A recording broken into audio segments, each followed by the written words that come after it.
Hi అండి, ఎలా ఉన్నారు? అందరూ బాగున్నారా?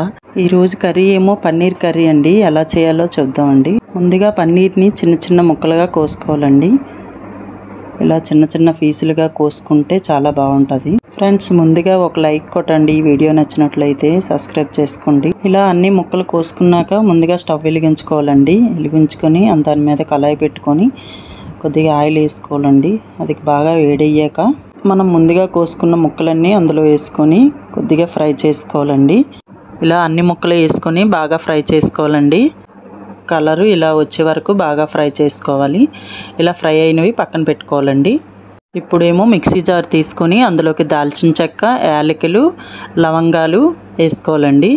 తర్వాత ఆనియన్స్, అల్లం వెల్లుల్లి, టమాటా, 2 పచ్చిమిర్చి ముక్కలు కోసుకొని పక్కన పెట్టుకోవాలండి. మిక్సీ జార్లో ఆనియన్స్ వేసుకోవాలి, తర్వాత టమాటాలు వేసుకోవాలి, అల్లం వెల్లుల్లి కూడా వేసుకోవాలి.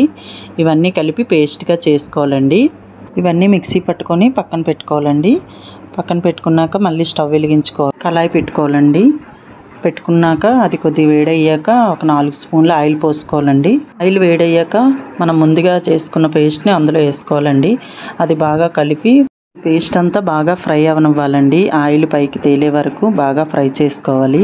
అందులో పచ్చిదనం అంతా పోయే వరకు బాగా ఫ్రై చేసుకోవాలి. ఇలా ఒకసారి మూత పెట్టుకొని బాగా ఫ్రై చేశాక ఇలా ఒకసారి మూత తీసుకొని కలిపాక ఇలా ఫ్రై అవ్వాలండి.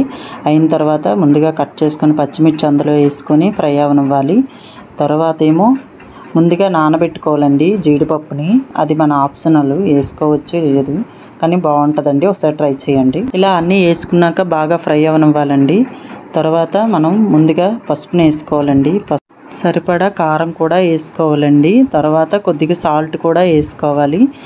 ఇవన్నీ బాగా ఫ్రై అవనివ్వాలండి. ఫ్రెండ్స్, ఈ వీడియో కనుక నచ్చినట్లయితే మంచిగా ఒక లైక్ ఇవ్వండి ఫ్రెండ్స్, మాకు మోటివేషన్గా ఉంటుంది. ఇలా ఒకసారి అన్నీ బాగా కలుపుకొని ముందుగా మనం ఫ్రై చేసుకున్న పన్నీర్ కూడా ఇందులో వేసుకోవాలండి.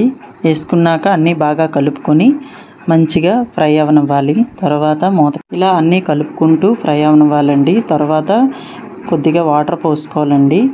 ఇలా కొద్దిగా వాటర్ పోసుకున్నాక మంచిగా కలుపుకుంటూ ఇలా అంతా ఒకసారి కలుపుకుంటూ మూత పెట్టుకోవాలండి. మూత పెట్టుకున్నాక ఒక 10 నిమిషాలు కొద్దిగా ఉడకనివ్వాలండి. తర్వాత చూస్తే ఇలా కలుపుకోవాలండి. ఇంకా అయిపోయిందండి. కొత్తిమీర చల్లుకొని ఒకసారి బాగా కలుపుకొని స్టవ్ ఆఫ్ చేసి బౌల్లోకి తీసుకొని టేస్ట్ చేయండి ఫ్రెండ్స్. ఎలా ఉందో ఒకసారి ట్రై చేసి చెప్పండి ఫ్రెండ్స్. ఇది చపాతీకి, పూరీకి, రైస్కి దేనికైనా బాగానే ఉంటుంది. చూడండి, ఒకసారి ట్రై చేయండి. స్టవ్ వెలిగించుకొని పానం పెట్టుకోవాలి. అది కొద్దిగా వేడయ్యాక కొద్దిగా ఆయిల్ రాసుకోవాలండి. తర్వాత దాని మీద పరోటా పెట్టుకోవాలి. అటు ఇటు కాలుస్తూ కొద్దిగా ఆయిల్ రాసుకుంటూ కాల్చుకోవాలండి. ఇది చాలా బాగుంటుంది. ఒకసారి ట్రై చేయండి. పరోటా ఇలా కాల్చాలండి.